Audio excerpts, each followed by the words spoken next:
झोपडपट्टीतला अशिक्षित माणूस, गरीब माणूस, तो जर हा पैशाचा खेळ तिथे करून सर्टिफिकेट मिळवू शकतो, इथे काय अशक्य आहे? आणि असं काही कुणाला वेगळं जेवण तिथे मिळणार नाहीये, ते मात्र आहे की आता गांजा जसा येतो तसा पिझ्झा पण येऊ शकतो. पोलीस नीट वागत नाहीये, डॉक्टर पर्यंत हे प्रकरण आले की कुणालाच कुक्षाचं काही दिसत नाहीये. हे इतकं निगेटिव्ह आहे, हे इतका ढिसाळपणा आणि इतका म्हणजे ह्याला आता काय म्हणू मी, त्याला वाईट शब्द सुचत आहेत पण मी बोलू शकत नाही कॅमेऱ्यावर. बापरे. तर न्याय करताना काय गोष्टी पाहिल्या जातात आणि खरंच न्याय मिळतो का मुलांना? मला ताई सांगा, हे सगळं ह्याला पर्याय काय म्हणजे मॉनिटरिंग नाहीये. असं कसं काय नाहीये म्हणजे मग ह्याच्यावर आपणच आवाज उठवला पाहिजे. पोर्श अपघातामध्ये 17 वर्षाचा मुलगा येतो आणि त्यानं दारू पिऊन गाडी चालवून 2 जणांना उडवलं. त्याला का द्यायची, म्हणजे तो सुधारगृहात काय असा प्रश्न पडतो का? तर फक्त वय कमी आहे म्हणून?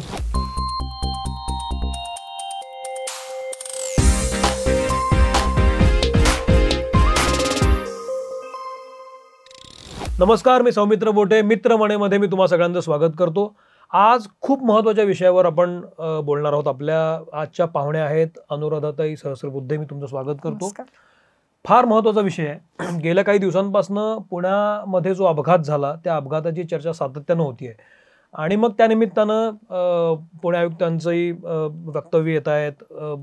एकूण बाल हक्क, बाल गुन्हेगारी पुन्हा पुन्हा चर्चेत येते आणि मग सुधारगृहामध्ये मिळणारी ट्रीटमेंट चर्चेत येते.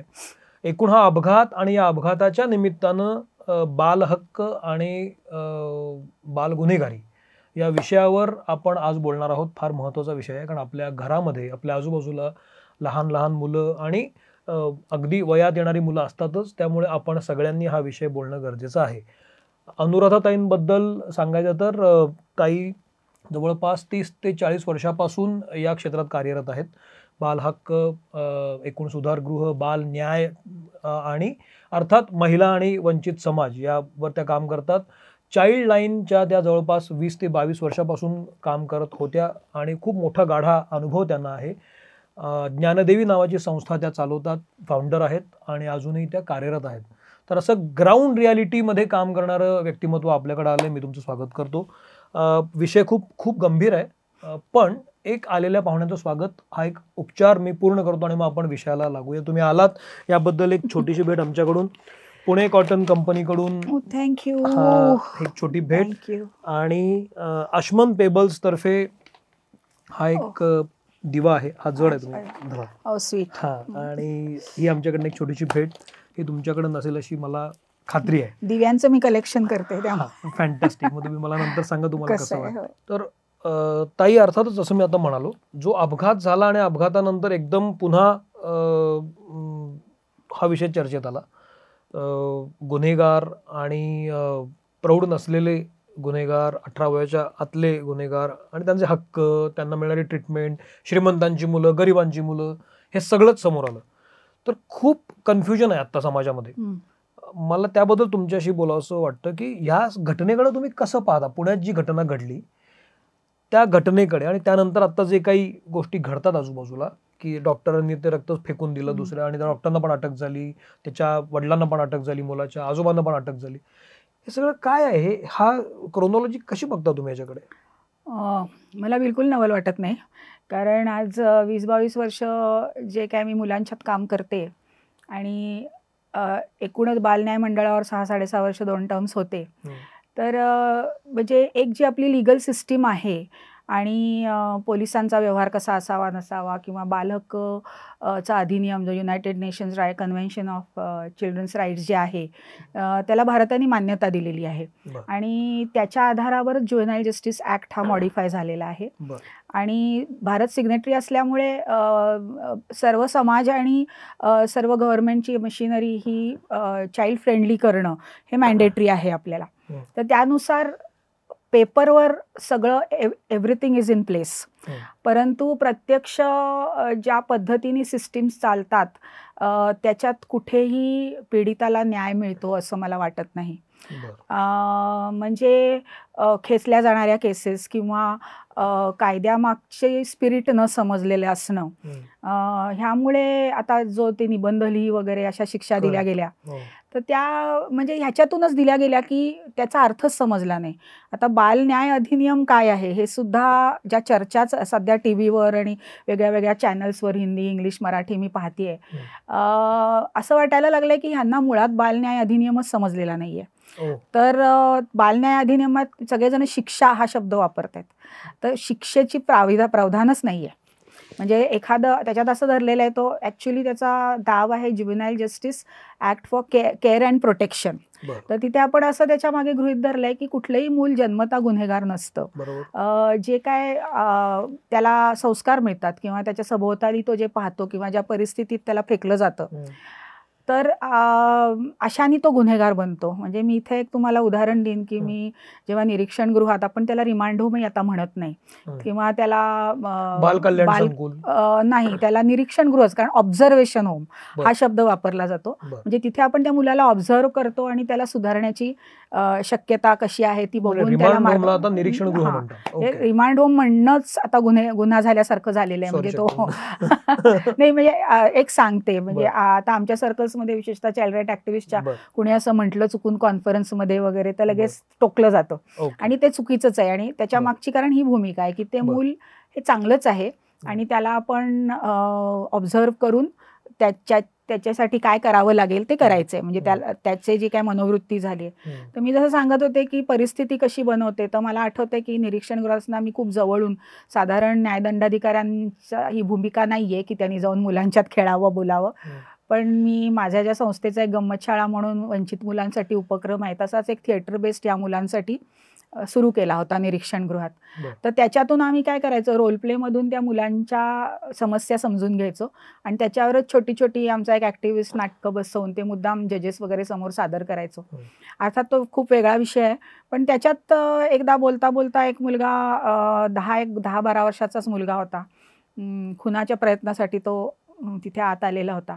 तर त्याची परिस्थिती काय होती, तर ते त्यांनी चित्रातनं व्यक्त केलं. आम्ही एक दिवस चित्रकलेचा एक्सरसाइज घेतला, तर त्याला असं सांगितलं गेलं की सगळ्यांना सांगितलं मुलांना की तुमच्या आवडत्या व्यक्तीचं काढा चित्र.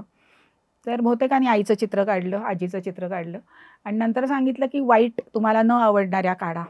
तर या मुलांनी एका पुरुषाचं चित्र काढलं, त्याला मोठ्या मिशा होत्या, शेजारी एक चाकू काढला आणि आहे ते चित्र माझ्याकडे अजूनही, आणि त्यांनी तो कागद फाटेपर्यंत त्याच्यावर फुल्या मारल्या. आता तो माझ्या शेजारीच बसला होता, गोड मुलगा होता, आम्ही छान गप्पा मारल्या होत्या. म्हटलं बाळा असं का केलंस तू? तर म्हणे हा माझा सावत्र बाप आहे आणि माझ्या आईला मला तो खूप मारतो आणि मी त्याचा हाफ मर्डर करून आलोय, आता फुल मर्डर इथून सुटल्यावर करणार आहे. तर हे कोणी केला त्याला असा गुन्हेगार? निरागस 10 वर्षाचं पोरगं. किंवा दुसरा एक 10 वर्षाचाच मुलगा होता, एक संत्र चोरलं भूक लागली म्हणून हातगाडीवरनं, म्हणून त्याला तिथे ठेवला होता आणि केस उभी राहत नाही म्हणून तो तिथे सडत होता अक्षरशः. का तर त्याचे जे आईवडिलांना नंतर शेवटी आम्ही शोधून बोलून घेतलं, ते असे ते बागातली फळं वेचून इतर ठिकाणी विकणारे जे असतात ना, भटक्या समाजातले असे होते. तर त्यांनाही काउन्सिलिंग केलं. म्हटलं या मुलाला इथेच राहू दे, आपण इकडनं त्याला बाल कल्याण समितीकडे नेऊन शाळेत घालूया आणि मोठा झाल्यावर, कारण तुम्ही फिरताय त्यापेक्षा हे हुशार पोरग आहे. ते तयार झाले. मग आता तुम्ही काय करता? तर आम्ही चोरतो फळं. मग तो मुलगा हेच शिकला होता, तर त्या मुलाला दोष कसा द्यायचा? तर त्याला त्याच्यात काही चूक वाटतच नव्हती. ही that was way of life. म्हणून साठी निरीक्षण करून त्या मुलांची बॅकग्राऊंड समजून घेऊन असं, आणि मग शिक्षा नाही तर मग पर्याय काय आहे? तर एकतर ज्याला कोणी पालक येत नाहीत किंवा ज्याचा गुन्हा गंभीर आहे आणि ज्याला पुढे जाऊन आपण जास्त त्याची चर्चा करणं गरजेचं आहे, तर अशा मुलांना निरीक्षण गृहात ठेवलं जातं. किती दिवस ठेवायचं, काय ठेवायचं ते जो बोर्ड असतो ते ठरवतात. आणि नाही तर त्याला पर्याय आहे कम्युनिटी सर्व्हिसचा. कम्युनिटी सर्व्हिस म्हणजे एखाद्या सामाजिक संस्थेत म्हणा किंवा हॉस्पिटलमध्ये, ब्लाइंड स्कूल, अशा कुठेतरी त्याच्या गुन्ह्याच्या गांभीर्याप्रमाणे दिवस ठरवून तिथे त्यांना समाजसेवा करायला सांगतात. काही लोकांना म्हणजे ट्रॅफिक पोलिसच्याकडे देतात ट्रॅफिक गुन्ह्याच्या मध्ये, की तू ट्रॅफिक पोलिसच्या हाताखाली इतके दिवस काम करायचंय, लोकांना थांबवायचं. ससूनसारख्या हॉस्पिटल्समध्ये पाठवतात, ओपीडी मध्ये पेशंटना मदत कर. म्हणजे त्या मुलाचं शिक्षण, वय आणि त्याचा गुन्ह्याचं गांभीर्य हे बघून कुठली कम्युनिटी सर्व्हिस. आता त्यातलं एक दुर्दैव असं आहे की जेव्हा हा नियम आला तर त्यावेळेला तेव्हाचे जज आणि मी तेव्हा होते बोर्डावर, तर आम्ही बऱ्याचशा NGOsची बैठक बोलवली की अशी आपण सुविधा देऊया, म्हणजे तुमच्याकडे समुपदेशनही आपोआप होईल आणि चांगल्या लोकात ते पोर राहील. पण कोणी फारसा इंटरेस्ट दाखवला नाही, कारण एक भीती असते की नाही हा गुन्हेगार आहे, म्हणजे आपण शिक्का मारून टाकतो.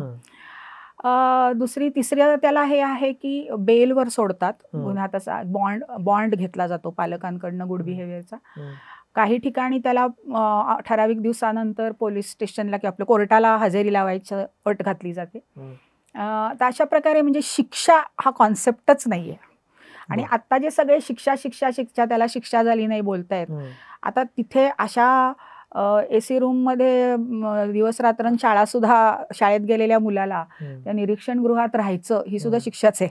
कारण तिथे जे काय वातावरण असतं ते काही खूप सुंदर नसतं. म्हणजे ज्या प्रकारची मुलं तिथे असतात सगळ्यात स्तरातली असतात, पण आणि ह्याला काही वेगळी VIP ट्रीटमेंट मिळणार नाही अनलेस. आता हा एक बिनीचा प्रश्न आहे. आता पुढे तुम्ही विचारलात म्हणून जाता जाता सांगते की तिथे आता गंमत अशी आहे की तिथले रखवालदार आणि मुलं यांच्यात सुद्धा नेक्सस असतं. आणि अगदी म्हणजे आवक जावक गांजा बिंजा सगळं आत जातं बाहेर येतं. आणखी सुद्धा गंभीर गोष्टी आहेत, मी बोलू इच्छित नाही कॅमेऱ्यावर. त्या मला स्वतः तिथल्या अधिकाऱ्यांनी सांगितलेल्या आहेत कित्येकदा, सुप्रिटेंडंटनी, की आम्हाला चांगले काही अधिकारी असतात की त्यांना हे भावत नाही. तर म्हणे आता आम्हाला काही करता येत नाही, पण तुम्ही चाइल्डलाईन म्हणून किंवा NGO म्हणून किंवा आता जज आहात म्हणून, तर ते मी सिनियर जजला सांगून त्यांनी सुद्धा काही वेळेला धडक कारवाया केलेल्या होत्या आणि पकडलेलं होतं. पण ते इतकं कुजलेलं आहे सगळं सिस्टीम की आणि म्हणूनच मी म्हणजे माझे तुम्ही व्हॉट्सअप ह्याच्यावर फेसबुक वगैरे पोस्ट पाहिल्या असतील एखाद वेळेला, तर मी म्हणते की जर गांजासाठी मुलांकडे पैसा येतो कुठून? करेक्ट, हा पहिली गोष्ट. हे मलाच कोड आहे, अजून तर मला नाही सुटलेलं. कुठलेच NGOs तिथे आत काम करतात त्यांना न सुटलेलं कोड आहे. हो, पण म्हणजे माझ्या माहितीतल्या तरी असेलही, कुणाला सुटलेलंही असेल. कुठून येतो? तेच, कुठून त्यांच्याकडे पैसा येतो. कारण जेव्हा मुलाला ताब्यात घेतलं जातं, म्हणजे आम्ही सुद्धा आता जेव्हा आम्हाला एखाद्या रस्त्यावर सापडलेलं मुलं असेल त्यालाही तिथे सुधारगृहात नाही पण दुसऱ्या बालगृहात ठेवलं जायचं. तर नियमच असा आहे की त्याची संबंध तपासणी होते, त्याच्याकडे काय वस्तू आहेत त्याची नोंद करून त्याची पावती केली जाते, आणि मोबाईल, पैसा, घड्याळ, साखळ्या असं काही जर असलं तर ते सुप्रिटेंडंटच्या ताब्यात जातं, जे त्याला परत जाताना मिळतं. आणि त्याच्यावर व्यवस्थित म्हणजे तो एक व्यवस्थित पद्धत आहे त्याची, फॉर्मॅट व्यवस्थित लावली. तर मग पैसा कुठून येतो? एकच मार्ग असू शकतो की जेव्हा भेटीच्या वेळेला म्हणून भेटीच्या दिवशी पालक येतात, तर काही सुप्रिटेंडंट्सनी मला हे सांगितलेलं आहे की पालक गुटखा, गांजा, ब्लेड्स असं सगळं लपवून आणून मुलांना देतात. मग आता हे जर वाढत जात असलं तर इथे मुलं दोषी आहेत का पालक दोषी आहेत? त्याला जर तिथे शिक्षा म्हणून ठेवलेलं आहे, आपण त्याला शिक्षा म्हणजे समजण्यासाठी म्हणतोय, पण निरीक्षण गृहात ठेवलेलं आहे, आणि अशा वेळेला आपण त्याचं आयुष्य आणखी सुखकर करायला बघतोय, म्हणजे तुला काही झालंच नाहीये असं एक त्याच्यातनं मेसेज जातोय का? पण हे होतं. आणखीन मग आता ह्या बालगुन्हेगारांना पण असंच मिळतं का माहिती नाही, का भेटीची परवानगी आता आहे की नाही मला सध्या कल्पना नाही. तर पण हे आवक जावक, आणि हे आता मी अगदी लेटेस्ट पण तिथल्या काही म्हणजे 2 लोकांना विचारलं. या सगळ्या मध्ये आता तुम्ही 2 उदाहरणं सांगितली ते अगदी आर्थिक दृष्ट्या फारच कमकुवत स्तरातली होती. या अपघातामध्ये जे प्रकरण आहे ते अतिशय उच्च भ्रूवर्गातलं आहे, म्हणजे दुसरं टोक आहे. दुसऱ्या टोकाची काही उदाहरणं तुम्ही सांगू शकता? नाही तशी तिथे, कारण काय होतं, निरीक्षण गृहात जी टिकलेली मुलं असतात, म्हणजे फार दिवस पडीक आहेत तिथे. इनफॅक्ट त्यांचा प्रॉब्लेम हा असतो की नियम एक असा आहे की जोपर्यंत पालक येत नाहीत कोर्टात, जे जुव्हेनाईल कोर्ट असतं, तोपर्यंत केस उभी राहू शकत नाही. प्रत्येक पालकाला म्हणजे बाल न्याय अधिनियमाप्रमाणे मुलाची कुठलीही केस पोलीस स्टेशनवर असो किंवा कोर्टात असो, पालकाचं तिथे असणं मॅन्डेटरी आहे. आणि ह्या मुलांना म्हणजे सोडूनच दिलंय पालकांनी. ते सांगतात अगदी रडून की नाही, आमचे पालक त्यांनी आमचा नादच सोडला, म्हणजे ते येणारच नाहीत.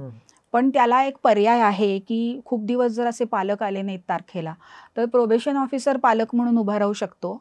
पण हे कोणीच सांगत नाही.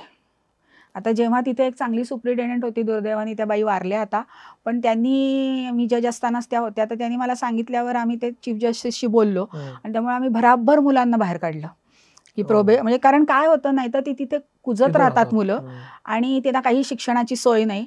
असं कुठली तरी NGO येते आणि कधीतरी त्यांना एखादा कोर्स घेते आणि ती मुलं प्रांजळपणे आमच्याकडे बोललेली आहेत, माझ्याकडे तर बोललेली आहेत की ताई बाहेर जाऊन आमच्यावर आता शिक्का बसलाय, कोणी आम्हाला नोकरी देणार नाहीये, तर आम्हाला असं काहीतरी प्रशिक्षण द्या जेणेकरून आम्ही आमच्या पायावर उभं राहू. म्हणजे जसं मोटरसायकल दुरुस्ती आहे किंवा मोबाईल दुरुस्ती आहे किंवा असं. शाळेचं वय त्यांचं निघून गेलेलं असतं. म्हणजे अशाच तिथे मुलं आहेत की जी 12व्या वर्षी किंवा 10व्या वर्षी आली आणि 22-23 वर्षाची झाली तरी अजून तिथेच आहेत. खरं 18 वर्षाची लिमिट पण केसच उभी राहिली नाही तर काय करणार ते. तर त्यांना सोडतच नाहीत अशा प्रकारे. कारण पर्याय आहेत पण करणार कोण हा मार्ग आहे. एखादी अनुराधा तिथे जाते, एखादी त्या सोनावणे मॅडम असतात त्या करतात, पण किंवा एखादे चांगले जज तिथे येतात, स्वतःहून लक्ष घालतात.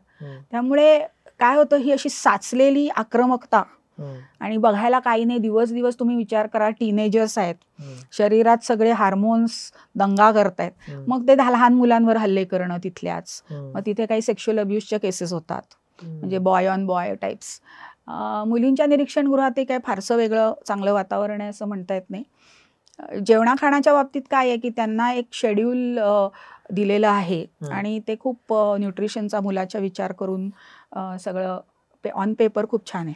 तर त्याचाही एक युनिसेफसाठी मागे मी आर्क म्हणून एक आपला एक फोरम आहे, त्याच्या माध्यमातून आणि युनिसेफसाठी एक सर्वे, कारण मी स्वतः न्यूट्रिशनिस्ट आहे, तर मुद्दाम किचनमध्ये जाऊन वगैरे की काय असतं. भीषण परिस्थिती आहे, भीषण परिस्थिती आहे. आता काही स्वयंपाकी आहेत पण जी क्वालिटी, आता इकडच्या येरवड्याच्या निरीक्षण गृहात तेव्हा म्हणजे 2 होती तेव्हा, शिवाजीनगर आणि येरवड्याचं. तर येरवड्याला जे होतं तिथे जरा जास्त गंभीर गुन्ह्यातली मुलं असायची आणि इथे होतं ते थोडी कमी ह्याच्यातली असायची शिवाजीनगर. पण आता ते सगळं एक झालंय आणि ते जे येरवड्याचं होतं तिथे तर मुलंच स्वयंपाक करत होती, मोठी मुलं. पण आता स्वयंपाकी आहेत, नाही असं नाही, पण येणाऱ्या अन्नाची क्वालिटी आणि बोर्डावर तिथे लिहिलेलं पण असतं की किती मुलाला किती ग्रॅम बटाटे, किती ग्रॅम तांदूळ वगैरे, ते सगळं पेपरवर आहे, लिहिलेलं आहे. कोणत्या दिवशी काय मेनू, नॉनव्हेज केव्हा द्यायचं काय. परंतु ऑन पेपर म्हणजे तिथे जे मिळत आहे त्यांना त्याची क्वालिटी, टेस्ट हे सगळंच मी स्वतः टेस्ट केलेलं आहे ते. हां, आणि एकूण म्हणजे काय फार बरी स्थिती आहे असं म्हणता येणार नाही आपल्याला. आणि असं काही कुणाला वेगळं जेवण तिथे मिळणार नाही आहे, ते मात्र आहे. की आता त्यांनी आता गांजा जसा येतो तसा पिझ्झा पण येऊ शकतो, म्हणजे हे होऊ शकतं, माहित नाही मला. आता ह्या बाबतीत तक्रारी करून त्या जजनी 1-2दा रेड्स मारून पण काय फारसं पुढे, तो जज गेला, संपला विषय. त्याच्यावर काही मॉनिटरिंग सिस्टीम्स असणं. याच्यामध्ये मला राहून एक वाटतं की शेवटी गुन्हा तुम्ही कुठल्या स्वरूपात करतात किंवा कुठल्या हेतून, त्याला ही एक विषय असतो. जसं तुम्ही मगाशी एक सांगितलं की 10-12 वर्षाचा मुलगा होता आणि तो खूप त्रास देत होता आणि मग त्याची भावना तयार झाली. पोर्श जो अपघात झाला त्या केसमध्ये तो दारू पिऊनच गाडी चालवत होता, म्हणजे तो गुन्हाच आहे. बरं, तो तसा म्हणजे सज्ञान जरी नसला, 18 वर्ष पूर्ण नसले तरी तो तसा समजूतदार वयाचा मुलगा होता. अशा स्वरूपात जे गुन्हे घडतात आणि अशा स्वरूपामुळे जे इतर बळी जातात, अशा मुलांना ट्रीटमेंट कशी दिली जाते? काही नाही, आहे तसंच. एकदा तू आत गेलास की जशी सगळी मुलं तसा तू. 10 वर्षाचा मुलगा पण तोच आणि हा 17 वर्षाचा पण तसाच. हे बरोबर अजिबातच नाही बरोबर. पण कसं आहे, काही त्याला पर्याय नाही आहेत आता तिथे. म्हणजे आता तिथे ते म्हणाले, आता मी काल परवा विचारलं तिथे बालकल्याण समितीमधली एक माझी मैत्रीण आहे, तिला विचारलं तर ती म्हणाली की आता काहीतरी शिक्षक येत आहेत शिकवायला, पण मागे कसं बाल सुधारगृह आणि बाल हे काय म्हणायचं तुमचं निरीक्षण गृह आणि बालगृह, म्हणजे जी अशी अनाथ मुलं वगैरे असतात, ते शिवाजीनगरला एका ठिकाणीच होतं, खालीवर होतं. तर ती जी बालगृहातली मुलं होती ती व्यवस्थित बाहेरच्या शाळेत सुद्धा जायची, पण ह्या मुलांना नाही पाठवत. त्यामुळे ती अशी शाळा नाही काय. मग ते WWF वगैरे तेव्हा चालायचं, तर ते तसं म्हणजे आणखी बघणार काय टीव्हीवर, तो टीव्ही चालू असला तर बघणार काय, तर फक्त हे खेळायला फार थोडा वेळ असतो त्यांना, बाहेर जिरवायला पाहिजे. आणि ह्यांच्यात तर अशी साचलेली सगळी, एकतर ते अशा वातावरणातून आलेले. बरं, पोलीस काही त्यांच्याशी आता नियमानुसार काढण्या लावणं किंवा पोलिसांनी युनिफॉर्ममध्ये जाऊन त्या मुलाला ताब्यात घेणं किंवा कोर्टात सुद्धा काळा कोट अलाउड नाहीये, जजला सुद्धा नाही. म्हणजे कुठलंही वातावरण की कोर्टात कोर्ट नसतं की दुसऱ्या जागी कोर्ट असते की असं की कुठेही मुलाला वाटू नये कोर्ट आहे किंवा काय, व्हेरी चाइल्ड फ्रेंडली. किंवा आता त्याच कायद्यानुसार बाल पोलीस पथकं तयार केलेली आहेत की प्रत्येक, आता पोलीस आपल्याकडे एवढी नाही आहेत, क्राईमच एवढा आहे तर आता काय केलेलं आहे आपण, एक तर पहिला आम्ही जापू स्थापन केलं, म्हणजे ज्युव्हेनाईल युनिट, पोलीस युनिट स्थापन केलं, जे क्राईम ब्रांचचाच एक भाग असतो. पण त्याच्यानंतर आता ती भरोसा सेल स्थापन झालेली आहे, जी त्याची व्याप्ती जास्त मोठी आहे, महिला विरुद्ध वगैरे. पण बाल पोलीस पथकाला जो तिथला जो इन्स्पेक्टर असतो, प्रत्येक ह्याचा जो सिनियर PI असतो, तर तो त्याचा चीफ असतो आणि त्यांनी मग मुलाशी कसं बोलावं किंवा काय हे असतं. पण असं काहीही पोलीस स्टेशनवर होत नाही. अत्यंत गुरमीत जर तुम्ही क्राईम पेट्रोल किंवा हे असे सगळे पाहत असाल तर मी इनफॅक्ट पुष्कळ पोलिसांची ट्रेनिंग घेतली, तर अगदी CP आपला ACP वगैरे सुद्धा बसलेले आहेत त्या ट्रेनिंग्सला येऊन असायची, जी इन्स्पेक्टर्ससाठी आणि या बाल पोलीस पथकासाठी. तर त्यांना किंवा दुसऱ्या ज्या CPच्या इथे मीटिंगला गेले कधी चाइल्डलाईन म्हणून, तर मी त्यांना ॲक्च्युली विचारलंय, म्हटलं काय रे तुम्ही खरंच असं वागता का? म्हणजे जो येतो, जो म्हणजे तुम्हाला फिर्याद द्यायला येतो, त्याला सुद्धा तुम्ही गुन्हेगार असल्यासारखं ट्रीट करा. त्यामुळे कुणाला पोलीस स्टेशनला जावंच नाही वाटत. मग केसेस टाळणं असं होऊच शकत नाही. तू खोटंच बोलतोस, तू हेच करतोस. विशेषतः बलात्काराच्या किंवा अशा ज्या केसेस असतात किंवा आई वडिलांनी मारलंय किंवा घरातच वडिलांनीच बलात्कार केलाय, असं होऊच शकत नाही. म्हणजे मला प्रत्येक बहुतेक केसेसच्या वेळेला डिसिप्लिनपर्यंत पोहोचल्याशिवाय कधी केस हालायची नाही किंवा टाळायची. म्हणजे मग उगीच बसवून ठेवायचं, मग आता लेडी पोलीस नाहीये, मग आता जेवायलाच गेलाय. काही काही अशा केसेस झाल्या आहेत, बलात्कारित मुलगी ती प्रेग्नंट आहे, तिला बसवत नाहीये, ती ॲनिमिक आहे, तरी पण संध्याकाळ उशीर झाली तरी यायचंच नाही, केसच स्टेटमेंटच घ्यायची नाही, FIR फिरवायचा. सगळे प्रकार आम्ही नित्य पाहतो. आणि इथे जिथे तुम्ही पिझ्झा आणि हे आरोपीला मिळाले बघा, आरोपीला मिळाले, तिथे आमच्या मुलांना पाणी, म्हणजे जी पीडित आहेत, जी ट्रॉमेटाइज्ड आहेत, जी आधी त्यांना काहीतरी त्रास झालेला आहे, कुठेतरी चटके दिलेले आहेत, काही झालेलं आहे, रेप झालेलं आहे, एवढंसं चिल्लू असतं, 4 आणि 5 वर्षाचं बलात्कार झालेलं असतं आणि त्याला कुठून तरी ब्लिडिंग होत आहे, त्याला मेडिकल एडची गरज आहे, ते सुद्धा द्या, मारामाऱ्या करून आम्हाला त्याला म्हणजे आधी मेडिकल एड द्या, मग तुम्ही केस करा, इथपर्यंत भांडणं करावी लागतात. एक चाइल्डलाईन करू शकतं, अजून कोण करणार आहे? पोलीस स्वतः नाही करत. आणि हे बाल म्हणजे फ्रेंडली केलं तरी नाही होत ते. किंवा आता ह्याच नियमाप्रमाणे ज्युव्हेनाईल जस्टिस ऍक्ट जो आहे, जो पीडित मुलांसाठी आहे, तर त्यांच्यासाठी असं की जर असा एखादा बलात्काराची केस असली, सेक्शुअल अब्यूजची, पॉक्सोची, तर मुलाला कम्फर्टेबल वाटेल तिथे स्टेटमेंट घ्यावं, हा नियम आहे. म्हणजे मुलगा म्हणला मला बागेत द्यायचं स्टेटमेंट, तर पोलिसला बागेत जायला पाहिजे आणि साध्या कपड्यात पुन्हा. किंवा ते म्हणले मला चाइल्डलाईनच्या ऑफिसात, ते म्हणले तुमच्या स्टुडिओत मला द्यायचंय, तिथे द्यायला पाहिजे. घरी घरी जायला पाहिजे आणि ते ताबडतोब जायला पाहिजे. ते होत नाही. म्हणजे जातात, नाही असं नाही, पण खूप आता नाहीये लेडी पोलीस, आता हे नाहीये, ते नाहीये, हे खूप चालतं. आणि मग आता ह्या केसबद्दल बोलताना सुद्धा कसं आहे की हा पिझ्झा आणि हे बर्गर देणं वगैरे कसं आलं, कुठून आलं? कारण सगळा पैशाचा खेळ असणार ना, की मोठ्याचा मुलगा आहे तर मग त्याला सगळं, कारण आपल्याला काहीतरी अपेक्षा आहे.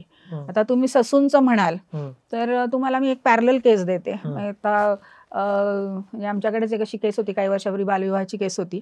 त्या मुलींनी एका तिच्या मैत्रिणींनी फोन केला की हिचं लग्न करते, तर ती छोटी आहे वगैरे. तिच्या आईवडिलांनी आम्ही पोलिसांना तक्रार केली, तर पोलीस म्हणले नाही, तिच्या वडिलांनी सांगितलंय ती 18 वर्षाची आहे. तर म्हटलं योगायोगाने असं झालं की आम्ही ज्या गंमत शाळा म्हणून सेंटर्स चालवतो त्यातली ती मुलगी निघाली. म्हणजे कुठल्या एरियातली पत्ता वगैरे बघितल्यावर ती कधीतरी आमच्या सेंटरमध्ये होती. आणि असंही होतं की त्या वस्तीमध्ये काही वर्षापूर्वी असं झालेलं होतं, झाली आता त्याला 20-21 वर्ष तरी झाली असतील, बरीचशी मुलं भंगाराला जायची किंवा बालकामगार म्हणून काम करायची. त्याचं कारण त्यांना शाळेत घेत नव्हते. खरं शाळेत नियम आहे कुणालाच ॲडमिशन नाकारायची नाही, तरी पण जन्मदाखले नाहीत कारण घरी जन्म झालेले, म्हणून शेकडो मुलं शाळेबाहेर होती. तर मग आम्ही बऱ्याच संस्थांनी एकत्र येऊन ससूनला अप्रोच केलं आणि मग त्यांनी आम्हाला सांगितलं की तुम्ही थोडी मुलं सुपरिटेंडेंटकडे घेऊन या, आम्ही वयाचा दाखला म्हणून एक प्रकार असतो तो काढून देतो, जो प्रवेशाला चालतो. तर मग शेवटी ती इतकी मुलं व्हायला लागली की तिथले डॉक्टर म्हणले की आम्ही वस्तीतच डॉक्टर पाठवतो, तिथेच वयाचे दाखले.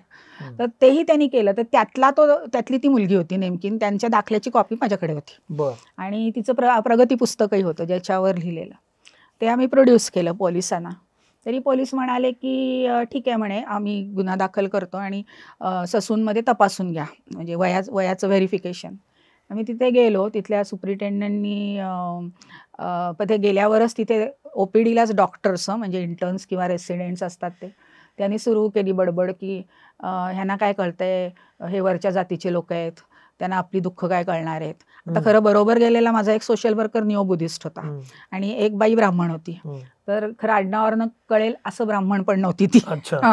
पण तरी त्यांनी नावही विचारली नव्हती, पण गृहीत की हे सोशल वर्कर्स आहेत, शिकलेले आहेत, म्हणजे हे कुठल्या तरी वरच्या जातीचे आहेत, त्यांना काय आपली दुःख कळणार, हे डॉक्टर्स बोलतायत. म्हणजे ऍटिट्यूड बघा तुम्ही, ऍटिट्यूड बघा टाळण्याचा. मग तिथनं गेल्यानंतर सुप्रिटेंडंटकडे ते गेलं प्रकरण. तर सुप्रिटेंडंटनी त्याला ॲक्च्युली एक ऑसिफिकेशनची टेस्ट असते वयाचं हे करण्यासाठी. तर ती टेस्ट करायला मला वाटतं ऑर्थोपेडिक लागतो का पॅथॉलॉजी, माझ्या लक्ष मला वाटतं ऑर्थोपेडिक लागतं आणि ते इथलं बोनचं काहीतरी बघतात. तर त्या सुप्रिटेंडंटनी नुसता असा इकडे इकडे हात लावला, थोडं स्टेथोस्कोप लावलेत, म्हणजे 18 वर्षाची आहे मुलगी. तर मग माझ्या सोशल वर्करनी कॉन्टेस्ट केलं की आमच्याकडे तर दाखला आहे, तुमच्या सुप्रिटेंडंटनी मला फोन केला. मी म्हटलं ठीक आहे, त्यांना म्हणा तुम्ही लिहून द्या की माझा आधीचा सुप्रिटेंडंट होता तो खोटा होता, हां, आणि माझं बरोबर आहे. तर त्यांनी टँट्रम टाकला, मला असं तुम्ही बोलता का, मी कोण कोण आहे माहिती आहे का, वगैरे वगैरे, म्हणजे जेणेकरून सामान्य माणूस घाबरेल. तर आम्ही काय सोडणारे नव्हतो, पुन्हा पोलीस स्टेशनला गेलो. मग त्यांनी बरोबर एक पोलीस दिला. पोलीसच्या नजरेखाली ती टेस्ट केली गेली आणि ती मुलगी मायनर निघाली. आता मुद्दा त्यातला एक म्हणजे नंतर मी डीनला फोन केला तेव्हाच्या. आणखीन डीन हे ह्या चाइल्डलाईनच्या शहर सल्लागार समितीचे जसे CP असतात तसे कलेक्टर असतात, तसे डीन पण भाग असतात. तर त्यांना म्हटलं असं असं, तर म्हणे कंप्लेंट करा तुम्ही. पण ती त्यांनी करायला हवी होती, मी नाही.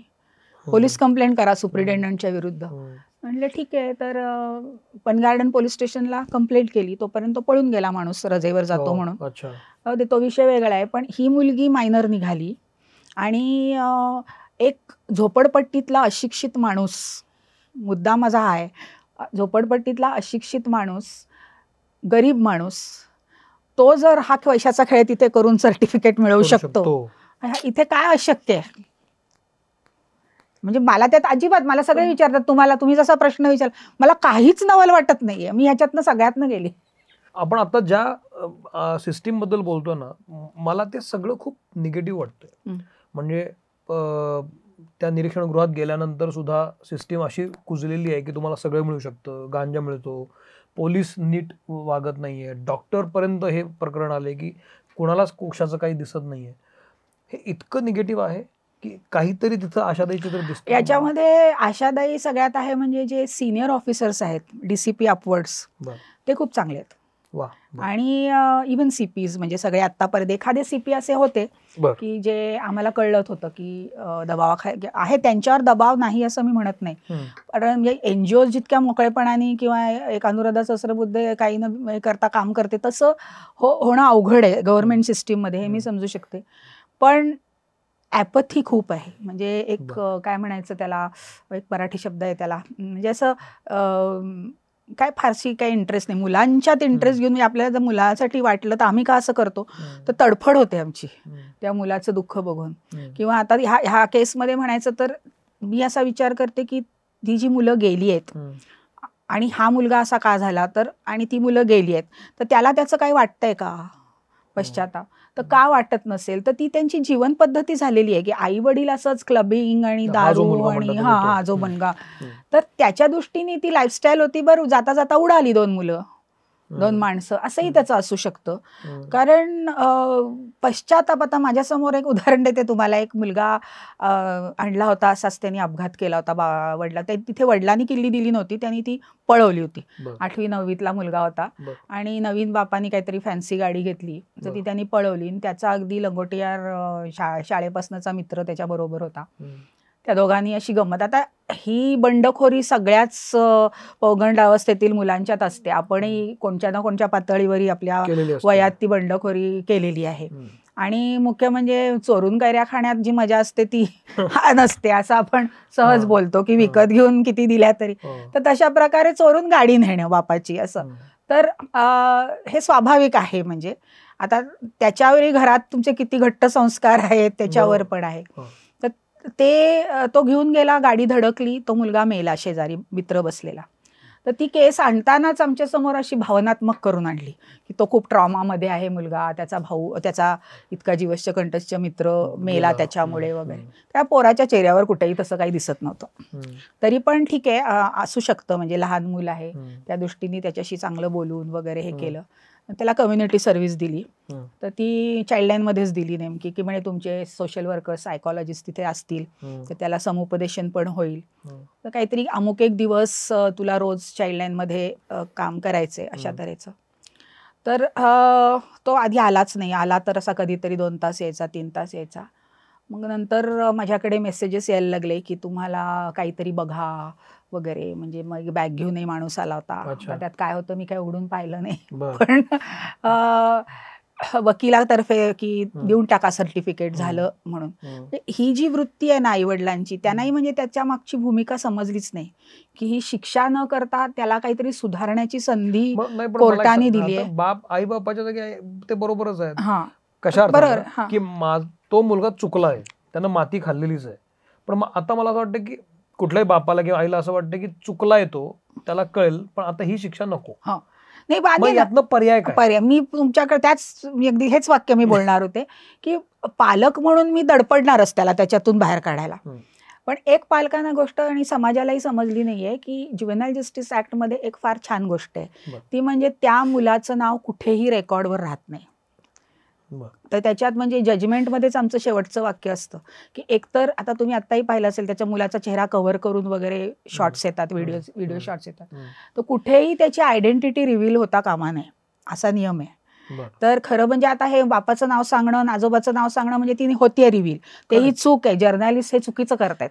म्हणजे अशा अनेक मागे केसेसमध्ये मी तक्रारी पण केलेल्या आहेत पत्रकार संघाकडे वगैरे. तर हे जे आता रिव्हील ऑलरेडी झालेलं आहे तर त्याचं नाव ऑलरेडी सगळ्यांना माहिती झालंय. पण कुठेही नाव कुठल्याही रेकॉर्डवर येऊ नाही, जेणेकरून कुठे त्याच्या पासपोर्टला प्रॉब्लेम येणार नाही, त्याच्या शिक्षणाला हे जजमेंटमध्ये हे शेवटचं वाक्य असतं, his name will be removed from all records. पण हे पालकांनाही माहीत नसतं, समाजालाही माहीत नसतं. त्यामुळे एक भीती असते की माझ्या मुलाचं नाव पुढे त्याचं करिअर खराब होईल, बदनाम होईल वगैरे. आणि मी पालक म्हणून समजू शकते, अगदी तुम्ही म्हणता तसं ते खरं आहे, कुठचंही करून मला त्याला वाचवायचंय. पण जर हे समजलं की त्याला सुद्धा थोडासा ढोस बसायला पाहिजे, त्याला सारखंच शिल्ड करून पदराखाली घेऊन असं नाही चालणार आहे, आणि एक चांगल्या संस्थेत तो 4 दिवस राहतोय तर राहू दे. म्हणजे त्याला काय आम्ही काम देत नव्हतो, काही बालकामगार म्हणून वापरत नव्हतो. तर इथे नुसतं तुला यायचंय रोज आणि आमच्यात राहायचंय, बाकी काही नाही. तर त्यालाच काय आणखी पण अशी केस होती की ज्या मुलांनी शेजारच्या छोट्या मुलीवर सेक्शुअल अब्यूज केलं होतं. तिथे तर जजला पैसे देऊन बाहेर काढलं गेलं त्याला, आणि पैसे मी तिथल्या तिथेच बाहेरच्या वेळेस ती केस रफादफा झाली. आणि आम्हाला माहित होतं की या मुलाला स्मगल आउट करणार परदेशात. आमच्याकडे हा जो मुलगा होता सोशल सर्व्हिस, कम्युनिटी सर्व्हिस, त्याचंही असंच झालं. तो मुलगा नाहीसा झाला. तो येत नाही म्हणून मी रूढ मार्गाने ज्या काय कंप्लेंट्स करायच्या त्या केल्या, कारण माझ्या जबाबदारीवर होता. तिथेही कोर्टाची पण अशीच ॲटिट्यूड होती की नाही मग तुम्ही ठीक आहे कंप्लेंट केली ना, म्हटलं त्याचा पासपोर्ट इम्पाऊंड करा, तो नक्की पळवून नेणार बाप त्याला बाहेर. आणि मग ते आता एवढे नीरव मोदी वगैरे सापडत नाहीत तर ही पोरं काय सापडणार ना. तर एवढा पैसाचा खेळ जो माणूस करू शकतो, तर त्याला हा म्हणजे कसं आहे की हे असं म्हणजे मला दिसतं बरं का, की पोलीस म्हणतात आमचं काम काय आहे, हे फिर्याद करणं, अमकं करणं, त्या मुलाचा रिमांड, तर पुढचं काम तुमचं काय आहे हे आहे. म्हणजे हे जी लिंक आहे ती एकत्र काम नको करायला, की आता हा मुलगा पळून जाऊ शकतो. तर आत्ताच म्हणजे मी जर तिथे पोलिसांच्या जागी असते तर त्या ऑर्डरमध्येच मी म्हटलं असते किंवा जज असते की त्याचा पासपोर्ट आधी ताब्यात घ्या. मी इथपर्यंत त्या मुलाच्या बाबतीत म्हटलं होतं इमिग्रेशनला इन्फॉर्म करा. पण काही झालं नाही, मला उत्तर सुद्धा आलं नाही हायकोर्टाकडनं किंवा ह्या डिस्ट्रिक्ट कोर्टाकडनं की याचं काय झालं बाबा. तर ही जी ॲपथी किंवा लॅक्सिटी आहे, दिसाळपणा म्हणजे लाल फीत आहे ही सगळी. काही लोक म्हणजे मला असे चांगले ऑफिसर्स माहिती आहेत की ज्यांना करायची खूप इच्छा आहे. आता ससून हॉस्पिटलमध्ये उदाहरणार्थ की त्यांचं इंटर डिपार्टमेंटल पॉलिटिक्स आहे. आता ससून हॉस्पिटल आहे मल्टी स्पेशालिटी हॉस्पिटल आहे, बरोबर. तर आता एक केस तुम्हाला उदाहरण सांगते वेळ असला तर, की एक मुलगा माझ्याकडे असा आला होता की ज्याला कुठेतरी, तो कामगाराचा मुलगा होता आणि त्याला तिथेच कोणीतरी असा पकडून नेला आणि खूप वाईटरित्या सेक्शुअल अब्यूज केलं त्याच्यावर. तो मुलगा कम्प्लीट ट्रॉमामध्ये होता आणि तो कुठल्या तरी तिथल्या वस्तीवरच्याच अंगणवाडीत जात होता. मग तिथल्या लोकांनी आम्हाला कॉन्टॅक्ट केलं की हे आम्ही डॉक्टरकडे नेला, पण त्या डॉक्टरच्या पलीकडची केस आहे, त्याला पोटातनं खूप ब्लिडिंग होते. त्याला ससूनला नेला आम्ही. तर ससूनला त्याला सर्जरीची गरज पडली, म्हणजे मल्टिपल सर्जरीजची गरज पडली. त्यामुळे तो पेडियाट्रिक्सला न जाता तो सर्जरी डिपार्टमेंटला गेला. सर्जरी डिपार्टमेंटमध्ये मी स्वतः गेले होते त्याला भेटायला आणि माझी सोशल वर्कर गेली, तर तिथं त्याच्याकडे बघून मी गेले तेव्हा ती अशी बाहेरून बाकावर सुन्न होऊन बसली होती. एवढी आम्ही केसेस पाहिल्या असून सुद्धा तो मुलगा असा ताटच्या ताट पडला होता आणि खूप ट्रॉमामध्ये होता. काही एक्सप्रेशन नाही. आणि त्याची आई सारखी नाही, कुठेतरी ते बांगलादेशचे वगैरे आलेले होते किंवा वेस्ट बेंगॉलचे होते. नाही, आणि मला थोडंसं बंगाली येतं, त्यामुळे मी तिच्याशी बोलायचा प्रयत्न केला. नाही वो ऊपर से गिर गया. आणि तो मला सारखा सांगत होता. मग हळूहळू मी त्याला बोलायला लावला. त्याला म्हटलं मी उसको म्हटलं पनिशमेंट देना है ना वगैरे, म्हटलं पुलिस चाचा के पास जाना है ना, पुलिस मामा के, असं करत करत त्याला मी बोलका केला. बोलका केल्यावर तेवढंच मला म्हणाला की असं असं झालं. त्यांनी सांगितलं काय झालं ते. आणि मग मी पेडियाट्रिक्सच्या बाईला म्हटलं की ती आमच्या याच्यावर चाइल्डलाईनवर होती. तर म्हटलं अहो त्याला सायकॅट्रिक ट्रीटमेंटची जरूर आहे, तुमचं सायकोलॉजी डिपार्टमेंट मी सांगू शकत नाही, ते डिपार्टमेंट वेगळं आहे. पण हे त्याला तिथे सर्जरीमध्ये ट्रीट करणाऱ्याच लोकांनी करायला हवं होतं ना, की सायकॅट्रीला पाठवायला पाहिजे होतं. आता सायकॅट्रिक डिपार्टमेंट मग आम्ही समजदारी तिने एक एक्स्ट्रा माझ्यावर फेवर म्हणून पेडियाट्रिक डिपार्टमेंटनी सायकॅट्रीला सांगितलं. मग ते गेले, एकदाच गेले, समुपदेशन नाही काय नाही, काहीतरी त्याचे पाहिले, औषधं दिलेली त्याला, काहीतरी संपला विषय. नंतर मी त्या तिथल्या रेसिडेंटला विचारलं तुम्हाला वाटते का हे सेक्शुअल अब्यूज आहे? तर ते म्हणे त्या दृष्टीने आम्ही पाहिलं नाही. इतका ढिसाळपणा आणि इतका, म्हणजे ह्याला आता काय म्हणू, मी त्याला वाईट शब्द सुचत आहेत पण मी बोलू शकत नाही कॅमेऱ्यावर. बापरे. असं हे मल्टीस्पेशल. आणि कधीही आम्ही मुलं तिथे नेली काही ट्रीटमेंटसाठी, औषधं बाहेरून आणा, प्लॅस्टर घालायचं आहे तर बँडेजेस बाहेरून आणा, एक्सरे मशीन बिघडलंय बाहेरून करा. आम्ही स्टेशनवर असे सेंटर्स चालवत होतो मुलांना डिॲडिक्ट करण्यासाठी. तिथली प्लॅटफॉर्मवरची मुलं सारखीच ती आम्हाला फोन करायला, त्यांना मायेची गरज असते, त्यामुळे ती सारखीच काहीतरी कारण करतात. म्हणजे अगदी हाताला आम्ही प्लॅस्टर घालून नेलं तर ते तोडतात, म्हणजे अभी दिदी आएगी इथपर्यंत त्यांना, म्हणजे ती आई बघत असतात आमच्यात, किंवा दादा एखादा भाऊ बघत असतात. तर त्यांना आता मग मी तयार केलं, एक ग्रुप करून दिला. म्हटलं आता हे बघा, हम हर बार आ नहीं सकते, आप यहाँ ससून हॉस्पिटल है, ये डिपार्टमेंट है, ये प्रोसेस है, यहाँ जाना है, ये डॉक्टर है, इसको बोलना है, कुछ हुआ. ते सारखेच पडतात झडतात, त्यांना काहीतरी होतं. तिथून फोन नाही, एक्सरे मशीन बंद आहे, हात तुटलाय मुलाचा, बाहेरून एक्सरे काढून आणा. एक्सरे काढून आणला. दुसरी एक मुलगी पायाच्या सर्जरीची घेऊन गेलो, बँडेजेस, कापूस बाहेरून आणा. मला ताई सांगा, हे सगळं ह्याला पर्याय काय? पर्याय काय म्हणजे मॉनिटरिंग नाहीये. असं कसं काय नाहीये म्हणजे मग ह्याच्यावर आपणच आवाज उठवला पाहिजे.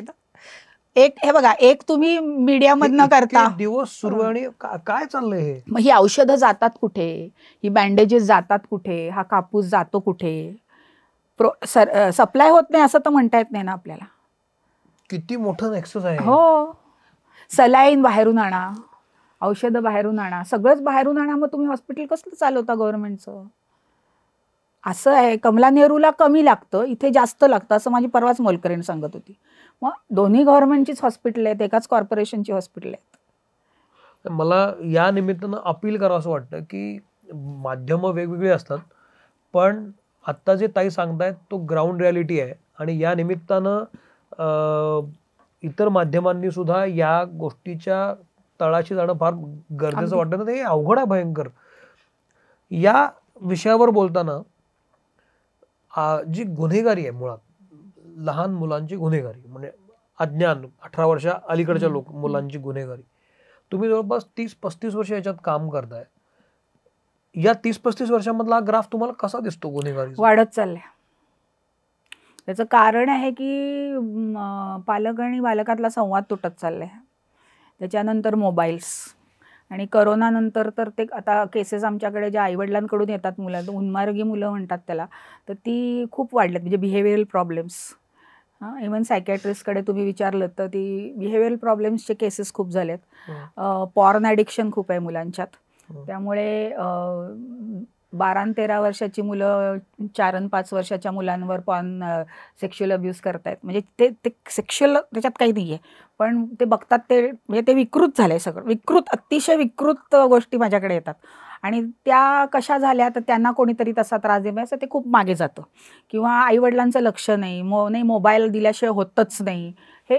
आणि मोबाईलवरही ज्या गेम्स पाहतात तर त्या अशा म्हणजे काहीतरी आक्रमकता वाढवणाऱ्या पाहतात की काय, हा सगळा एक विषय म्हणजे मी तिथे येणार होतो की मुलं मोबाईल ॲडिक्शन खूप वाढलंय. कोरोना नंतर ते खूप बदललंय. इंटरनेटचं माध्यम वाढलंय आणि पोर्नोग्राफी पण लोक खूप बघतात. हा एक भाग झाला. याचं गुन्हेगारी त्याच्यात रूपांतर कसं होतंय? आता बघा ना, हे सेक्शुअल अब्यूज वाढलं. त्या सेक्शुअल अब्यूजसाठी म्हणजे अशा केसेस आहेत की खेळ म्हणजे आपली भातुकली होती साधी, इनोसंट. आई कशी स्वयंपाक करते तशी मुलगी, कोण ओट्यावर कोण खाली बसून. मग बाबा कसे येतात घरी, तर श्रीमंताचा बाबा बॅग घेऊन येतो, गरीबाचा बाबा डबा घेऊन येतो, असं सगळं कॉपी असायचं. इतकं इनोसंट ते असायचं. म्हणजे झोपडपट्टीतल्या भातुकलीत तर ती मुलगी जी आई झालेली असते ती तो बाबा झालेला, तू मला मारलं नाही आज. असं नाही, तू माझी वेणी धरायची, ते हे ताट असं उडवून लावायचं वगैरे. म्हणजे इतकं मुलं कॉपी करतात. हे स्वाभाविक आहे, अगदी स्वाभाविक. पण आता जर तुम्ही हेच बघताय तर तुम्ही ते कॉपी करता आणि मग ग्रुप्समध्ये हे चालतं की इतकं की एक बुलिंग खूप होतं त्याच्यातून. म्हणजे अगदी चांगल्या आता आमच्या शाळातनं बालसेना आहेत, त्याच्यातून पहिल्यांदा या गोष्टी बाहेर करतात. बुलिंग कसं होतं, काय बुलिंग म्हणजे आता एक मध्ये असा ट्रेंड आलेला, ह्या बालसेनेच्याच आमच्या लीडर्सनी आमच्याकडे ते रिव्हील केलं की प्रत्येक मोठ्या वर्गातल्या मुलीची किंवा मुलाची एक छोट्या वर्गातल्या मुलगी किंवा मुलगा, मित्र किंवा मैत्रीण पाहिजे. हे खूप महत्वाचं बोलतात बरं का. आपली सगळी मुलं शाळेमध्ये आहेत, हे किती महत्वाचं आहे सांगा. आणि मग ते जर त्यांनी ऍक्सेप्ट नाही केलं त्या छोट्या पकडलेल्या मुलांनी, तर त्यांच्यावर बुलिंग होतं. म्हणजे इतकं वाईट तऱ्हेचं होतं की मारहाण होते, नाही त्या गोष्टी नको त्या जागी घातल्या जातात. आणि त्यात ते सांगू नाही म्हणून बुलिंग होतं की घरी सांगितलंच तर आम्ही असं करू तसं करू, किंवा शिक्षकांना सांगितलंच तर असं करू तसं करू. जोपर्यंत चाइल्डलाईन होतं तोपर्यंत ते आमच्याकडे मोकळेपणाने बोलत होते, कारण त्याला एक अनॉनिमिटी होती. कित्येकदा ते फोनवर सांगायचे तेव्हा आम्हाला कळायचं हा त्याचाच प्रश्न आहे. पण जोपर्यंत दोस्ती होत नाही तोपर्यंत ते मित्राचा प्रश्न, मैत्रिणीचा प्रश्न, किंवा पालक आमच्याकडे असे, किंवा सायकियाट्रिस्ट माझ्याकडे केसेस रिफर करतात की ही अशी केस झाली आहे तर बघा तुम्ही म्हणून याच्या मागे काय आहे.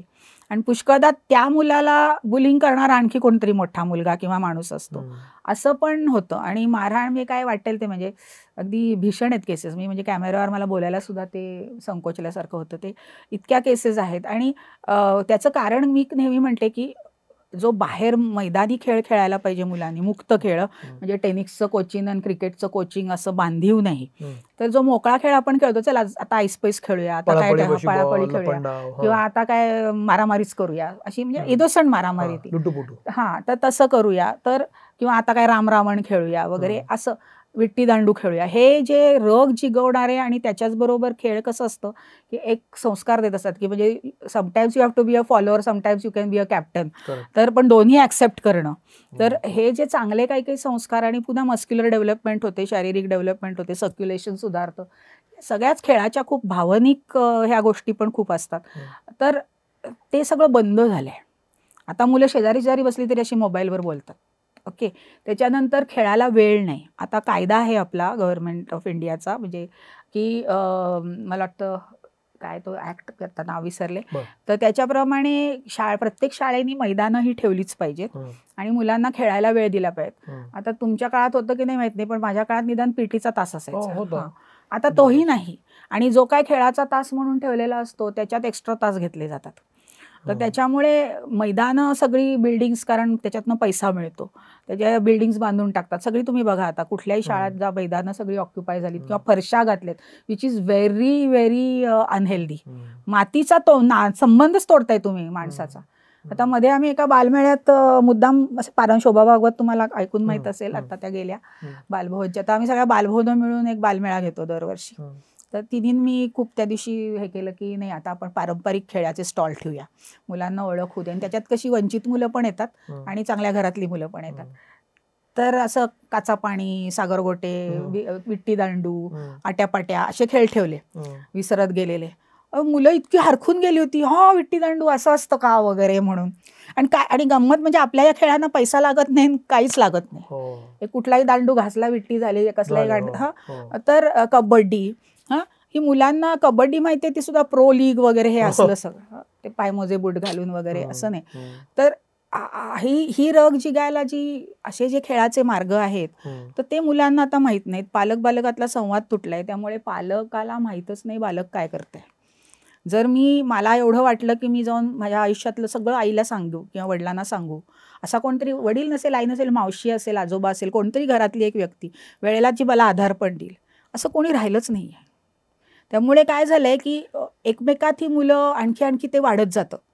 ह्या ज्या आयडियाज असतात, आणि मग जी आक्रमक मुलं असतात ती बुलिंग करून काही वेळेला इतरांना एक्झॉर्ब करतात, किंवा मग पिअर प्रेशर्स खूप असतात. हे वयच असं आहे की मित्रपरिवाराचा पगडा खूप मोठा असतो, आणि ऍक्सेप्टन्स इन दॅट मित्रपरिवार हा एक त्याची सायकोलॉजीचा भाग आहे त्या वयातल्या. की मला एक तो छोट्या वयात असतो, नर्सरी स्कूलच्या आसपासच्या वयात, आणि एक ह्या टीनेजेसमध्ये असतो की मित्रपरिवारात मान्यता. आता ह्याच्याजवळ सुद्धा जे मित्र होते आता परवाच्या केसमध्ये पोर्शच्या मध्ये, तर तेही तसेच, एक तर ते त्याच कल्चरमधले असले पाहिजेत. म्हणजे तुमच्या माझ्या घरातलं पोर चल रे रस पिऊया किंवा फ्रूट ज्यूस पिऊला जाईल, तर ते दारू प्यायला जातात. म्हणजे अशा तऱ्हेचं, कारण त्यादी तीच मजेची कल्पना घरात दारात पाहिलेली आहे. आणि कदाचित ते नवश्रीमंतांच्या ह्याच्यात ते कदाचित प्राईडचा भाग सुद्धा असू शकतो. माझा मुलगा असा पैसा फेकतो, माझा मुलगा हे करतो, नाही का. आता तो मेरिडियनचा मालक आहे असं मी ऐकलं, मग तो दुसऱ्या पब मध्ये का गेला होता, हेही मला एक उलगडलेलं कोड आहे, नाही का. कदाचित ते मेरिडियन मध्ये झालं असतं तर ते दबलंही गेलं असतं. पण या सगळ्या केसमध्ये तुम्ही असं म्हणता की गुन्हेगारी वाढली आहे मुलांची, पण चुकून गुन्हा घडणं आणि ते मुद्दाम घडवणं ह्यातलं किती प्रमाण आहे असं नाही सांगणं अवघड आहे. म्हणजे चुकून म्हणजे त्या मुलांनी संत्र चोरलं, हो ते त्याला भूक लागली म्हणून नकळत झालं. तर आता कसं आहे की आता हे सगळ्यात, आता मी बोर्डावर असताना 6 वर्षात पाहिलं की सगळ्यात जास्ती केसेस मोटरसायकल चोरीच्या यायच्या. अच्छा. आणि त्या बहुतेक ग्रुपनी केलेल्या असायच्या, मित्रपरिवारात गँग करून जायचं काहीतरी. तर एक होतं त्यातला जो मी आता खूप मला त्यांचा अभ्यास नाही करता आला, पण एक साधारण त्यांचं बॅकग्राऊंड पाहता काही जण अशी होती की नाही अफोर्ड करू शकत, पण काही अशी पण होती की कदाचित मिडल क्लास आपले संस्कार असतात की नाही एवढ्या लहान वयात तुला देणार नाही वगैरे, पण मोटर सगळे तर चालवत आहेत, मग मला का नाही. मग कोणतरी सांगतं की काही नाही रे, अशी काय घ्यायची, अशी किल्ली फिरवायची, अशी तार जोडायची, आणि ते सोडून द्यायची मग मोटरसायकल. याच्यामध्ये ह्या ज्या केसेस घडत असतात, पालकांनी लक्ष देणं, तुम्ही जे म्हणालात ना, लक्ष देणं म्हणजे काय करायला पाहिजे, काय आपलं मूल करतंय म्हणजे नाही, काय नसतं माहिती. मी चॅलेंज देते तुम्हाला, अजिबात. एक तर स्वातंत्र्याच्या चुकीच्या कल्पना पण झालेल्या आहेत की आम्ही फार मॉडर्न पालक आहोत, आम्ही नाही मुलाला विचारत अमुक एक वयानंतर तुम्ही काय करता. आणि मुलं पण म्हणतात ना की काय आम्ही काय आता काय लहान आहोत का वगैरे. पण ते कसं मॅनेज करायचं हेच तर पालकत्व एक व्रत आहे. हो, हे असं नाही की झालं मूल आणि मी माझं लाईफ तू तुझं लाईफ, असं नाही ना. जर पालकाचा जर संवाद असला ना, तर छोट्याशा एखाद्या 5 मिनिटं जरी त्यांनी क्वालिटी, सगळ्या मुलांचं आमच्याकडे ओरडून हेच असतं की पालकांचं लक्ष नाही. कित्येक गुन्हे असे पण मुलं सांगणारे आहेत की आई बाबा बाहेर हे उद्योग करतात, त्यांचं लक्ष वेधण्यासाठी आम्ही गुन्हा केला, की आम्ही काहीतरी चूक केली म्हणजे तरी आई बाबा आमच्याकडे आम्हाला मारण्यासाठी तरी जवळ येतील, इतकं ऍक्च्युअली सांगितलेल्या माझ्याकडे केसेस. आणि आता या काळामध्ये आफ्टर कोविड जे प्रमाण वाढले, त्यामध्ये वयोगट कसा विभागला गेलाय? नाही, तसं फारसं काही नाही फरक. म्हणजे लहान मुलंही आहेत आणि मोठी मुलंही आहेत, तसं काहीच नाही. आणि छोट्या मुलांची पण केसेस खूप वाढल्या, याबद्दलही काही वाद नाही. की पण हे अशाच की ते एक तर घरात कोंडून राहिले, आई बाबा शेजारी दिसतायत सतत. आता जे कामाला जायची आम्हाला सवय होती, पण आता सतत दिसतायत, आणि पण ते आम्हाला आता लक्ष देत नाहीयेत. कारण त्यांचं बरोबर आहे, कारण ते ऑनलाईन वर्क करत होते. तर मग आम्ही आई वडिलांना सांगायचो की तुम्ही ते मुलांना समजावून सांगितलं, त्यांना समजतं. See all what they are asking for, एक तुम्ही क्वालिटी टाइम त्यांना द्या. 5 मिनिटं भले द्या, 10 मिनिटं द्या, पण त्या वेळात काहीतरी मी भाजी परतत तुझ्याशी बोलतेय किंवा पेपर वाचत बोलतोय असं नाही, किंवा मी ऑनलाईन काम करता ते मुलांना नकोय. मुलांची एक गरज आहे लहान वयात, खास करून जेव्हा ते बंधन जोडतं, की त्यांनी म्हणजे मला खूप काही सांगायचे. जे माझ्या आयुष्यात घडतं ते मी सगळं, म्हणजे खूप कंटाळवाण्या पद्धतीने सांगतात आपल्याला, मला मान्य आहे. खूप बोर सांगतात, मग असं झालं ना, कुठूनही गाडी कुठेही जात असते. म्हणजे मी अनेक ट्रेनिंग्समध्ये सांगते की सुरू होते की आज माझ्या डब्यात कसली भाजी दिली, मग ती अशीच का दिली, माझ्या मैत्रिणीच्या तशी दिली, पासून माझ्या बाईंची साडी कशी होती, पासून आपण बागेत जायचं का, मग अमिताभ बच्चनचा सिनेमा, काय वाटेल ती गाडी कुठेही जात असते. आणि आपण आईबाप म्हणून हो हो करायचं, हो जाऊ, हो रविवारी बागेत बाबांना सांगू. पण त्या मुलाला तो पकडतो आपल्याला की ताई तू ऐकत नाहीस. ती मला मुलांनी ऍक्च्युली हे वाक्य आहे, म्हणजे झोपडपट्टीतलं एका मुलाचं वाक्य, ऐकून तुम्ही ऐकत नाही, असं त्यांनी पालकांना सांगितलं. ह्याच्यापेक्षा सायकोलॉजीचा मोठा धडा असू शकत नाही. या सगळ्यामध्ये मुलींचं जे प्रमाण आहे ते कसं असतं, मुलींमधला इश्यू आणि मुलींच्या अडचणी काय असतात? नाही, मुलींच्या फारशे बोर्डासमोर माझ्या कधी आल्या नाहीत मुली. म्हणजे जवळजवळ नाहीतच म्हटलं तरी चालेल. म्हणजे पुण्यात तरी ही स्थिती आहे. मुंबईतलं मी सांगू शकत नाही, मुंबईत कदाचित जास्ती असू शकतात, कारण पुण्यात रस्त्यावरच्या अशा मुली पण दिसत नाहीत की ज्या पीडित मुली जास्त आहेत. म्हणजे आरोपींपेक्षा पीडित मुली जास्त आहेत. आता जेव्हा आपण मुलांबद्दलच बोलतोय, बाल गुन्हेगारी बद्दल बोलतो, तर न्याय हा जो मुद्दा असतो, न्याय, तर न्यायाचे काय प्राविधान आहे? मुलांबद्दल न्याय जो होतो, तुम्ही तो काळ पाहिलेला आहे, तर न्याय करताना काय गोष्टी पाहिल्या जातात आणि खरंच न्याय मिळतो का मुलांना? खूप ट्रिकी प्रश्न आहे हा तुमचा. पण न्याय म्हणजे काय, जो काय बालन्याय अधिनियम आहे त्याच्याप्रमाणे केसेस चालतात, नाही असं नाही, परंतु मोठ्या कोर्टाप्रमाणेच इथे तारीख पे तारीखचा खेळ चालतो. त्याच्यामुळे सगळ्या मुलांना न्याय मिळतोच असं मी म्हणू शकत नाही. आणि थोडासा जी रूढ कोर्टाची पद्धत आहे, तर बालन्याय मंडळावरचे जे प्रमुख जज असतात ते कोर्टाचे असतात, म्हणजे ते जे प्रिसाइडिंग जज असतात ते. त्यामुळे थोडीशी म्हणजे काळा नुसता कोर्ट काढला तरी ती मनोवृत्ती जात नाही. त्याच्यामुळे खरं तर असं आहे की वकिलांनी सुद्धा तिथे येऊ नये असं खरं आहे, परंतु सर्रास वकील तिथे येतात. आणि मग ते त्याला ज्या पद्धतीने, जे वकिली स्टाईलनी जे मोठ्या कोर्टात होतं की उलटे सुलटे प्रश्न विचारणं, म्हणजे अगदी मला तर आठवतं की एक मांडीवर बसून एक रेप झालेली मुलगी होती आणि मामाच्या मांडीवर बसून ती डिपोज करत होती, इतकी छोटी होती ती.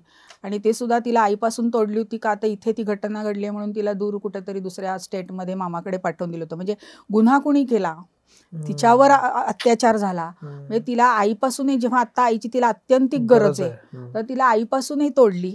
आणि शिवाय कोर्टात बसून तुम्ही तिला वाटेल तसे प्रश्न विचारताय. आणि जेव्हा हे दुसरे दोन न्यायाधीश, त्यातली एक स्त्री असते मुद्दाम की जिनी वेगळ्या अँगलनी बघावं आणि समुपदेशन, त्यात जी मी होते, तर आम्ही जर ऑब्जेक्शन घेतलं की असे का प्रश्न विचारतायत, तर काही काही वकील तर सांगतात नाही शेवटी आमच्या अशिलाचंच भलं आम्ही पाहणार. पण तरी पण तुम्ही माणूस म्हणून एक सेन्सिटिव्हिटी, काही वकील खूप चांगले असतात की जरी आरोपीचे वकील असले तरी ते अतिशय सेन्सिटिव्हली मुलांना हँडल करतात. पण तसं होत नाही. ह्या एकूणच न्याय पद्धतीत मुलांशी बोलायची पद्धत जरा वेगळी असावी किंवा काय, हे कोणीच, म्हणजे ती न्यायप्रणालीतले मग ते पोलीस असोत, म्हणजे आहेत खूप चांगले पोलीस पण आहेत, त्याबद्दल वाद नाही, पण नाही फारशी आढळून येत. आणि मग असं जर सगळं पाहिलं तर नकोच जायला त्या मार्गाला, असं पण पीडितांना वाटतं. आणि कित्येकदा होस्टाईल होतात कोर्टात ती, मग आम्हाला केसेस पुढे. कारण एक केस मला आठवते की मी कोर्टात माझी नेमणूक व्हायच्या आधीपासून एक लैंगिक शोषणाची छोट्या मुलीची केस बाहेरगावची चालू होती. तिचे वडील दर तारखेला विचारे यायचे आणि तो जो आरोपी होता तो खेळ खेळत होता, म्हणजे आज वकीलच नाही, आज हेच नाही तेच नाही. तर 6 वर्ष माझा कार्यकाळ संपला तरी ती केस संपली नव्हती. तुम्ही इमॅजिन करा की दरवेळेला त्या बापाला ते सगळं ऐकायला लागणं, त्या सगळ्या जखमा उघड्या करणं. आणि छोट्या मुलांचं जे पीडित असतात त्यांचं हेच होतं. आणि जे आरोपी म्हणून जुव्हेनाइल्स येतात तर ते एकतर निढावलेले तरी असतात किंवा चला एक मजा म्हणून त्यांची एक वृत्ती असते आणि काय होणार नाही आपल्याला, हा एक कदाचित येत असेल, माहिती नाही मला. या सगळ्यामध्ये आता मी शेवटच्या टप्प्याकडे आलोय. इतकी वर्ष काम केल्यानंतर हा जो काय मुळात कायदा आहे गुन्हेगारी बद्दलचा, सुधार गृहांबद्दलचा, एकूणच ह्यात बदल होण्याची गरज वाटते का तुम्हाला? कायदा चांगला आहे, पण त्याचं जे ग्रासरूट लेवलवर जे होतं त्याच्यात खूप मॉनिटरिंगची जरूर आहे. आणि प्रामाणिकपणे चाइल्ड सेन्सिटिव्ह राहून. नाही म्हणजे मला आता असं वाटतं की ते पोर्श अपघातामध्ये 17 वर्षाचा मुलगा येतो आणि त्यानं दारू पिऊन गाडी चालवून 2 जणांना उडवलं, त्याला का द्यायची, म्हणजे तो सुधारगृहात काय असा प्रश्न पडतो का, तर फक्त वय कमी आहे म्हणून? हो, हे चूक आहे. मग लैंगिक शोषणाच्या आधी निर्भया केसमध्ये तेच झालं ना, की तो लहान आहे म्हणून, म्हणजे कित्येकदा त्याचा गैरफायदा असा घेतला जातो की जे मोठे गुन्हेगार असतात तर ते चोऱ्या असोत किंवा काही असोत ते छोट्या मुलांना पुढे करतात. करेक्ट. हा, आणि ते सुटतात आणि हे नेक्सस असतं तिथे त्यांचं, जिथे असायचं तिथे. आणि छोटी मुलं कारण का, तर ती सुटून येतील लगेच, कारण त्यांना शिक्षाच नाहीये. ह्याचाही असाही गैरफायदा घेतला जातो. पण मग हे आता निर्भया केस जी झाली, निर्भयानंतर महिलांबद्दल आणखी कडक कायदे झाले, आणखी सजगता आली असं पण म्हणूया. पण मग त्याची दुसरी बाजू जी आहे की केवळ तो संज्ञान नाही आहे म्हणून जे सगळा गेम खेळत होतो पुढचा, असं तुम्हाला वाटत नाही की आता याच्यात बदल करणं गरजेचं आहे? तो हेतू लक्षात घेऊन आपण त्याच्या वयाचा विचार केला पाहिजे. म्हणूनच आता हिनियस क्राईमचा तो जो हे आला निर्भयानंतर, की तो मुलगा, पूर्वी ज्युव्हेनाइल जस्टिस आपल्या ऍक्टमध्ये सुद्धा 14 वर्ष वगैरे असं होतं, पण आता हे जे 18 वर्षाचं जे इंटरनॅशनली हे केलंय united nation convention of rights of the चाइल्डनी, तर त्याचं कारण हे होतं की त्याची शरीराची वाढ, मानसिकतेची वाढ आणि हे. पण आता आमच्यासारखे लोक सुद्धा म्हणतात की जेव्हा सेक्शुअल अब्यूज सारख्या वगैरे केसेस मधले गुन्हेगार असतात आणि छोटे असतात, तर हे पण आता विचारात घ्यायला हवंय की मॅच्युरिटी लवकर येते मुलांना. तर त्या दृष्टीने आता त्याचं पुन्हा रिव्हॅल्युएशन व्हावं का हे बोललं जातं. किंवा असंही त्या केसेसमध्ये व्हायला लागलं की मुलं सेक्शुअली ऍक्टिव्ह खूप लवकर होतात, मल्टिपल पार्टनर्स असतात, आणि जर बाय म्युच्युअल कन्सेंट त्यांनी काही केलं असेल, पण कायदा म्हणतो की तो रेप आहे. 16 वर्षाच्या आतील जरी म्युच्युअल कन्सेंटनी असेल तर तो रेप मानला जातो. तर ह्या अशा गोष्टीकडे आता बघतायत लोक परत, म्हणजे ह्याचा विचार चालू आहे. तो केव्हा होईल मला माहिती नाही. तुम्हाला काय वाटतं? नाही, मला वाटतं की म्हणजे विचार करण्याची गरज आहे असं मला वाटतं. आणि हे ह्या मुलासारखा जो हिने, पण इथे सुद्धा कसं आहे, ह्याच कायद्यात ज्युव्हेनाइल जस्टिस ऍक्टमध्ये आता वडिलांना का अटक झाली आहे, तर आणि जेव्हा अशी मुलं असतात तर तेव्हा पेरेंट्स अनफिट डिक्लेअर होतात आणि parents are responsible for this behaviour. तर आता एखाद्या मुलाला जर बापाला आईबाप नीट सांभाळत नसले किंवा त्याच्या हातून वारंवार असे गुन्हे की त्याच्याकडनं त्याचा ताबा चाइल्ड वेलफेअर कमिटी काढून घेते आणि ती फॉस्टर केअरमध्ये किंवा एखाद्या हॉस्टेलमध्ये त्या मुलाला टाकलं जातं. तर इथे सुद्धा दोन्ही अँगलनी आपल्याला बघता येईल की हा मुलगा असा का घडला, बरं का. तर तसं म्हटलं तर ते आईवडील अनफिट आहेत आणि म्हणून त्यांना शिक्षा होण्याची गरज आहे. Unfit in you are not fit to be a parent, you have failed your duty. तर म्हणून किंवा आता जिथे काही ठिकाणी असं केलेलं आहे, आमच्याकडं हातनं सुद्धा केसेस झालेत की मुलाला खूप निष्कारण फिजिकल अत्याचार होत होते किंवा एखाद्या घरात बाप रेप करत होता. हे मी समजू शकतो, हे मी अगदीच समजू शकतो. पण या केसमध्ये तसंच झालं ना की तू असा तो पोर घडवलास आणि आता जे तो पुढे करतायत की पैसा दाबून सगळं, तर म्हणजे हे शेवटी काय कायद्याचे खेळ आहेत. आणि हे आता मी म्हणते की सगळ्यांना या चर्चेत म्हणते की हे कायद्याचे खेळ आता चालू राहणार, या कोणालाही न्याय मिळणार नाही याच्यात, बरं का. हे चालू राहणार, कारण मी जे आता अनुभवलं इतके वर्ष, हे तारीख वे तारीखचा खेळ चालू राहणार. मग ह्याला पकडा त्याला पकडा, अमकं तमकं, तो तिकडे काय करतो माहिती नाही, रखवालदारांच्या बरोबर तेही माहिती नाही, त्या तो मुलगा भारतात ठेवतील की नाही माहिती नाही. म्हणजे त्याला लूपहोल्स, कायदेशीर लूपहोल्स सुद्धा वापरून ॲडव्होकेट्स काहीही करू शकतात. किंवा ती केस इतकी लांबवायची ते पोरगं पार मोठं झालं तरी ती केस लांबत राहील. तर मी तुम्हाला आत्ताच सांगितलं की 6 वर्ष होऊन आधीपासून चालू असलेली केस नंतरही संपली नव्हती, अजून तरी संपली की ते मला माहित नाही. तर हे जे आपल्या कायद्यामध्ये सगळ्याच, म्हणजे मोठ्यांचा कायदा असो लहानांचा कायदा असो, लूपहोल्स आहेत. ताई, तुम्ही खूप वर्ष काम करता, मला आता एक शेवटचा प्रश्न तुम्हाला विचारायचा आहे. या केसमध्ये, ऍक्सिडेंटच्या केसमध्ये 2 जण गेली आणि तो मुलगा आता तो सुधारगृहात आहे आणि त्याच्या वडिलांना आजोबांना अटक आहे, हे सगळं आपल्याला माहिती आहे. तुम्हाला काय वाटतंय, ह्या केसचा निकाल किती दिवसात लागायला पाहिजे एक, आणि काय शिक्षा व्हायला पाहिजे? केसचा निकाल तर मी म्हणेन इमिजिएट लागायला पाहिजे, लगेच. म्हणजे खरं आता लागायला हवा इव्हानी, कळलं की नाही. कारण ऑलरेडी केस कोर्टासमोर आलेली आहे, ज्युव्हेनाइल कोर्टासमोर, तर त्याच्यात आता प्रश्नच नाही ना. त्याला आता काय केलं, निरीक्षणगृहात ठेवलंय.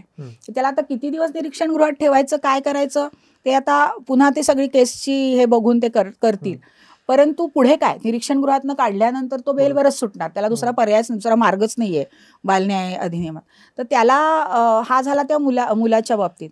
पण जे गेलेत तर त्यांच्या बाबतीत मला काय असं सुचवावं असं वाटतं माहितीये का, की आज माझी घरातली कमावती मुलं गेलेली आहेत, किंवा जे कुटुंब, आता एकाचा भाऊ त्याच्या ह्या पैशावर अवलंबून व्हॉटेवर, जसं आता आर्मी नेव्ही एअरफोर्समध्ये करतात, की तो माणूस जर सीमेवर गेला किंवा ऑन ड्युटी गेला किंवा तो जिवंतही राहिला आणि रिटायर झाला, तरी संपूर्ण कुटुंबाची जबाबदारी आर्म फोर्सेस उचलतं. म्हणजे त्या सगळ्या गोष्टींचं, म्हणजे अगदी समुपदेशनापासून त्यांना कॅन्टीन सुविधा किंवा मेडिकल सुविधा, हे ते तशी जबाबदारी कुटुंबाची ह्यांनी उचलली पाहिजे, तरच ती त्याला काहीतरी न्याय मिळाला असं मी म्हणेन. माझं हे वैयक्तिक मत आहे. त्याला कुठलाही कायदा पाठीशी नाही, म्हणजे अशा, कारण ह्याला शक्य आहे. तिथे गरीब घरातल्या लोकांचे असं होतं तरी सुद्धा, तो काहीतरी एक सिनेमा आला होता ना, राजेश खन्नाचा दुश्मन, ते खरंच न्याय होता तो, की घरातला करता माणूस गेला तर त्या कुटुंबाची जबाबदारी जी काय असेल, त्याच्या बहिणीचं लग्न करायचं असेल काय आयुष्यभर, त्यांना हवे तितके दिवस, ती ह्यांनी का उचलू नये. यांच्याकडे परिस्थिती पण आहे का, आता त्याच्यावरही कोणीतरी मला परवा मी असं म्हटल्यावर म्हणाले, तो काय त्याच्याकडे इतका पैसा आहे, तो 2 कोटी उचलून देईल. म्हटलं 2 कोटीचा हा प्रश्न नाहीये, ही कौटुंबिक जबाबदारी घेण्याचा हा भाग आहे. त्यांना लागतील त्या गोष्टी लागतील त्या वेळेला, आपण ह्याचा पुन्हा मॉनिटर कोण करणार. या केसमध्ये तो मुलगा समजा आता सुधारगृहात आहे, निरीक्षण गृहामध्ये आहे, आणि कालांतराने 18 वर्ष पूर्ण झाली त्याला, तरी तो बेलच मिळते त्याला. हो, बेलच मिळेल त्याला. आत्ताच सोडतील बेलवर. 18 वर्षाचा आहे म्हणून नाही, तर तो वय झालं म्हणून केस संपेपर्यंत तो तिथे राहील. मी तुम्हाला मगाशी उदाहरण दिलं की तो मुलगा 22-23 वर्षाचा झाला तरी तिथेच होता निरीक्षण गृहात. केस कशी संपवतात त्याच्यावर ते अवलंबून आहे. आणि या केसमध्ये वडिलांना आणि आजोबांना काय शिक्षा असते जनरली? ती मला माहिती नाही मात्र, कारण तो नवीन कायदा आहे, तर मला विचारायला लागेल कोणाला. पण काही वर्षांची शिक्षा तुरुंगवासाची आणि फाईन आहे माहितीये, पण किती आहे काय आहे ते नाही मला. आणि याचा निकाल तातडीने लागला असं मला तरी वाटतं. मला असं वाटतं की कुठल्याही गुन्ह्याचा निकाल हा जर प्रलंबित राहिला तर कुणालाच न्याय मिळत नाही ना. हो, मला असं वाटतं की या निमित्तानं खूप अनेक विषयांवर बोललो आपण. हा विषय खूप मोठा आहे आणि प्रत्येक स्तरातला मुलगा मुलगी हे वेगळं विषय आहे की तुम्ही किती बोलणार आहे विषयावर. पण या निमित्तानं मला निश्चित सांगावंसं वाटेल की जे तुम्ही ससूनबद्दल सांगितलं किंवा निरीक्षण गृहांच्या सिस्टीमबद्दल सांगितलं, शाळांमध्ये जे काय चालतं ते सांगितलं, हे फार महत्त्वाचं आहे. आणि गुन्हेगार वाचवायचे असतील आपल्याला तर आत्तापासूनच लक्ष देणं गरजेचं आहे. मला एक त्यातली फार त्यातली गोष्ट वाटली की क्वालिटी टाईम देणं मुलांना. तुम्ही भले 5-5 तास घालू नका, पण 1 तास त्यांच्याशी नीट बोला तर खूप फरक पडतो. दिस इज अ टेक अवे असं मला वाटतं. आणि यातूनच 15 मिनिटं 1 तास सुद्धा नको, यातून परिस्थिती बदलेल. अनुराधाताई, तुम्ही मित्रमंडळीमध्ये आलात आणि आवर्जून तुमचे विचार मांडलेत, मला खूप बरं वाटलं. Thank you very much. मित्रमंडळीवरचा हा एपिसोड कसा वाटला मला जरूर सांगा. सबस्क्राईब करा, कारण सबस्क्राईब करायचं राहतंय आणि व्ह्यूज खूप चांगले मिळतात. तर सबस्क्राईबही करा, म्हणजे आपण जोडले जाऊ. शेवटी चांगली माणसं एकमेकाला जोडली जाणं महत्त्वाचं आहे. मित्रमंडळीच्या कुटुंबामध्ये आज ताई जोडल्या गेल्या. आणि हा एपिसोड कसा वाटतो मला जरूर सांगा. तुमचे फीडबॅक फार महत्त्वाचे आहेत आणि ते मी ताईंपर्यंत पण पोहोचवीन. ते महत्त्वाचं आहे. तर मी थांबतो. ताई, थँक्यू व्हेरी मच. थँक्यू.